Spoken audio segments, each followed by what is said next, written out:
ಹನುಮಧ್ವಜ ತೆರವು ಮಂಡ್ಯದ ಕೆರಗೋಡು ಕೊತ್ತ ಕೊತ್ತ. ಇಂದು ರಾಜ್ಯಾದ್ಯಂತ ಪ್ರತಿಭಟನೆಗೆ ಬಿಜೆಪಿ ಕರೆ. ಕೇಸರಿ ಹೋರಾಟಕ್ಕೆ ಜೆಡಿಎಸ್ ನಾಯಕರ ಸಾಥ್.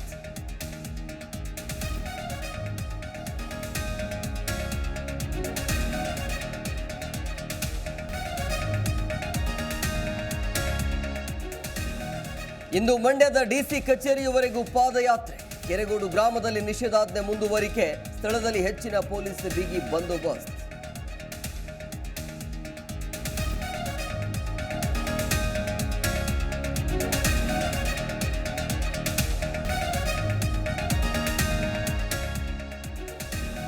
ಬಾಗಲಕೋಟೆಯಲ್ಲಿ ಶಾಲಾ ವಾಹನ ಅಪಘಾತ ಪ್ರಕರಣ. ಜಮಖಂಡಿ ಸರ್ಕಾರಿ ಆಸ್ಪತ್ರೆಗೆ ಮಾಜಿ ಹಾಗೂ ಹಾಲಿ ಶಾಸಕರ ಭೇಟಿ.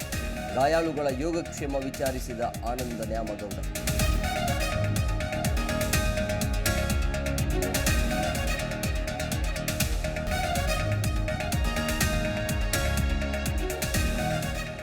ಇಂದು ತುಮಕೂರು ಜಿಲ್ಲೆಗೆ ಸಿಎಂ ಸಿದ್ದರಾಮಯ್ಯ ಭೇಟಿ. ವಿವಿಧ ಅಭಿವೃದ್ಧಿ ಕಾಮಗಾರಿಗಳ ಉದ್ಘಾಟನೆ, ಸವಲತ್ತು ವಿತರಣೆ. ಕಾರ್ಯಕ್ರಮದಲ್ಲಿ 30,000 ಫಲಾನುಭವಿಗಳು ಭಾಗಿ.